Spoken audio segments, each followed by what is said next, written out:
Hello there, eBay sellers, disgruntled eBay sellers. You probably watched the first video, so welcome back to the second one. We're talking about why would eBay possibly want to hurt eBay sellers. What's to gain for them? Well, we talked a little bit in the first video about who eBay has become, who is at the control, which is the banks.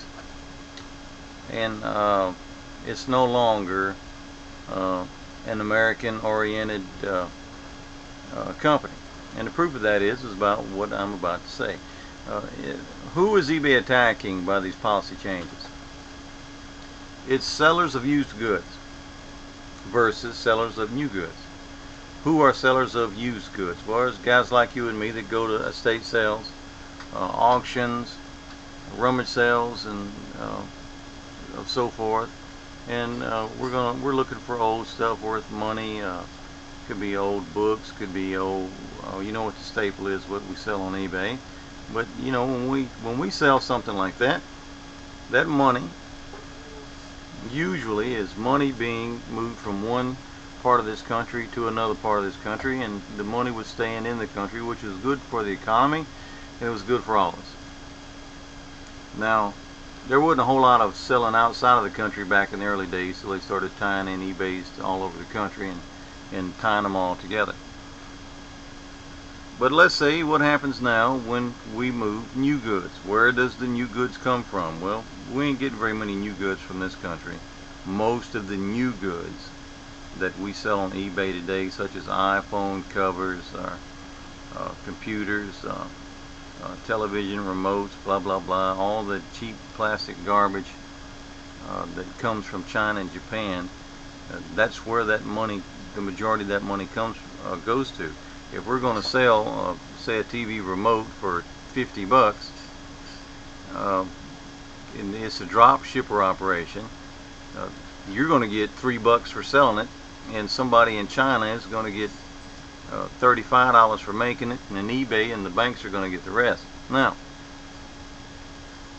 what that does is, like everything else in this country, is it depletes our wealth. You know, if we go to Walmart today, if you remember, Walmart's a big selling point when they were putting all the other stores out of business, moving into small town communities and wrecking these little Mayberry type towns.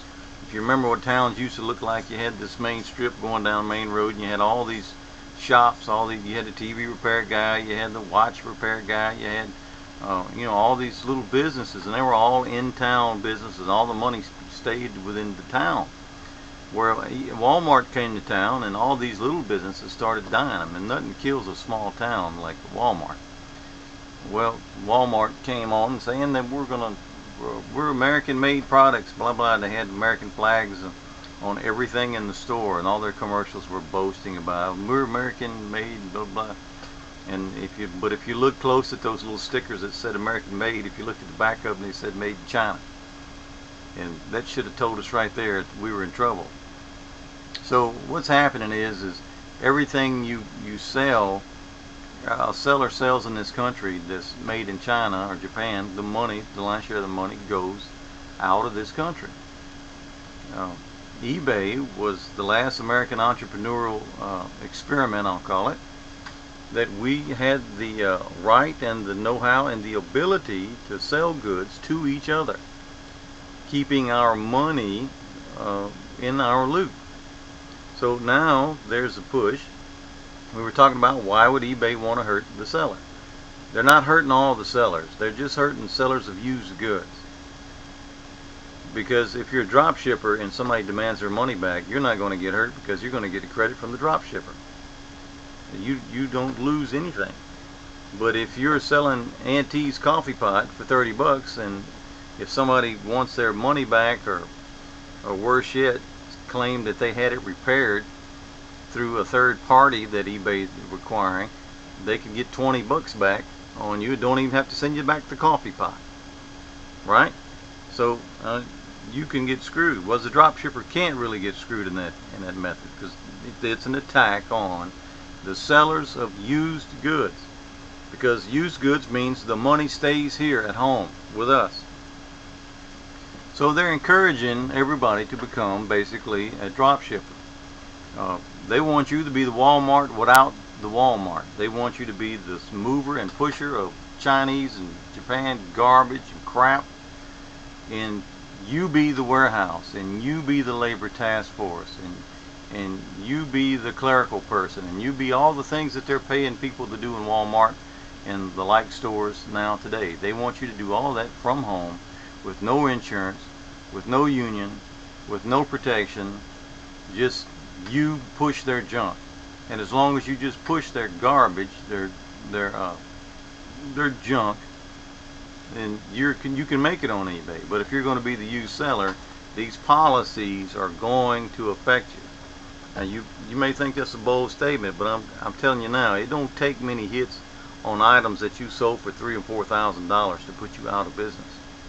And if you sell something like, I know personally I sell used test equipment. An oscilloscope can go as high as $10,000. That's just a little piece of equipment that is used for testing electronics. Well, let's say you sell one for $10,000. You found one at the state auction. You're all happy. It's like the price of a car, man. And when the guy gets it, the reason he bought it, come to find out, was that he had one just like it with a burnout chip in it. So he buys yours. He takes out your good chip. He plugs in the bad chip in yours. He takes it to the qualified third-party repair guy, and the guy at the repair shop charges him $5,000 to fix it. Now he ain't got to send your unit back, so you can't even prove he robbed you apart and file charges on him now, because eBay allows him to keep the part and send you a bogus repair statement, and eBay takes it upon themselves to go in your bank account and remove $5,000. Right? Now you're out a $10,000 oscilloscope that you got 10,000 bucks for. Now they go in your account and take out 5,000, and you don't even have the part no more. You don't even have the product no more. You just lost $5,000 because eBay took it upon themselves to trust the buyer more than they trusted the seller. And what's odd, you can have a video showing that the machine was working when it left your care, and still eBay, who decides these cases, they don't have to take that in consideration.